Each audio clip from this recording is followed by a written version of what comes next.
بسم اللہ الرحمن الرحیم الحمدللہ رب العالمین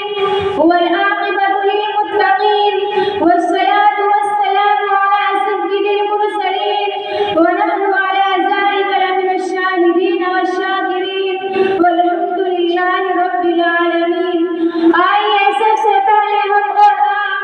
آقا نامدار مدنی مدینے کی تاجدار دونوں عالم کے مالک و مختار ہم غریبوں کے غمگسار نائب پروردگار احمد مجتبی محمد مصطفیٰ صلی اللہ علیہ وسلم، ارے وہی آقا علیہ الصلوۃ والسلام جن کے صدقے ہمیں نماز ہوئی، ارے وہی آقا علیہ الصلوۃ والسلام جن کے صدقے ہمیں روزہ ملا۔ حضرت عبد المطلب ایک مرتبہ خانہ کعبہ کا طواف کرتے ہیں، کرتے کرتے کیا دیکھتے ہیں کہ خانہ کعبہ اچانک منہ کے بل گر جاتا ہے۔ حضرت عبد المطلب پریشان ہو جاتے ہیں کہ ابھی تو خانہ کعبہ کی تعمیر کرائی گئی تھی، اچانک خانہ کعبہ کیسے گر گیا؟ حضرت عبد المطلب پریشان ہو کر باہر آتے ہیں تو ایک لونڈی سے ملاقات ہو جاتی ہے۔ وہ لونڈی کہتی ہے، اے عبد المطلب تمہارے گھر پوتا پیدا ہوا ہے۔ خدا کی قسم مسلمانوں، حضرت عبد المطلب نے فرما دیا، اے مسلمانوں سنو، یہ خانہ کعبہ گرا نہیں تھا بلکہ سجدے میں تھا، اس لیے کہ آج میرے پوتے محمد عربی صلی اللہ علیہ وسلم کی ولادت و سعادت کا دن ہے۔ اسی لیے تو شاعر نے کیا خوب فرمایا ہے، حاجیوں آؤ شہنشاہ کا روزہ دیکھے، حاجیوں آؤ شہنشاہ کا روزہ دیکھے، کعبہ دیکھ چکے ہو کعبے کا کعبہ دیکھو۔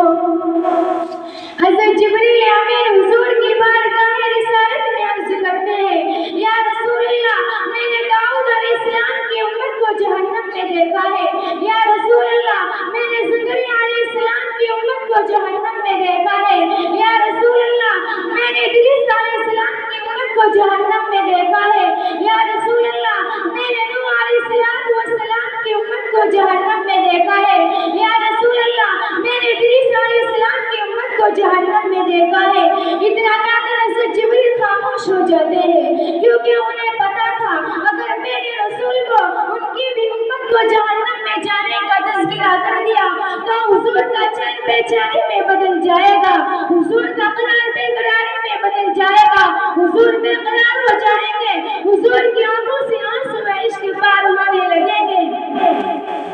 اتنا کہہ کر حضرت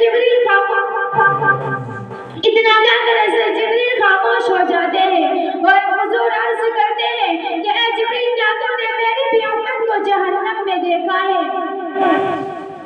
حضرت جبریل مجبوراً عرض کرتے ہیں، ہاں یا رسول اللہ صلی اللہ علیہ وسلم میں نے آپ کی بھی امت کو جہنم میں دیکھا ہے۔ اتنا سننا تھا کہ حضور کی آنکھوں سے آنسو عشق پار ہونے لگتے ہیں، حضور کا قرار بے قراری میں بدل جاتا ہے، حضور کا چین بے چینی میں بدل جاتا ہے، حضور بے قرار ہو جاتے ہیں اور روتے روتے غار حرا میں چلے جاتے ہیں۔ ایک صحابی جو رسول کے پیچھے نماز پڑھا کرتے تھے، وہ نماز اس لیے پڑھا کرتے تھے کہ ایک طرف اللہ کی عبادت ہوگی، دوسری طرف چارے پیغمبر کی زیارت ہوگی، کہ ایک طرف اللہ کی عبادت ہوگی، دوسری طرف چارے وضحا کی زیارت ہوگی۔ روتے روتے وہ صحابی کرام ایک طرف جنگل میں جاتے ہیں اور چرواہے سے عرض کرتے ہیں، اے چرواہے کیا تو نے میرے نبی محمد صلی اللہ علیہ وسلم کو دیکھا ہے؟ کیا تو نے مذاق البصر کو دیکھا ہے؟ اتنا کہہ کر چرواہا کہتا ہے، میں کسی محمد کو نہیں جانتا، میں کسی مذاق البصر کو نہیں جانتا، ہاں مگر اتنا جانتا ہوں کہ کوئی اس گھر کے اندر اتنا پھوٹ پھوٹ کر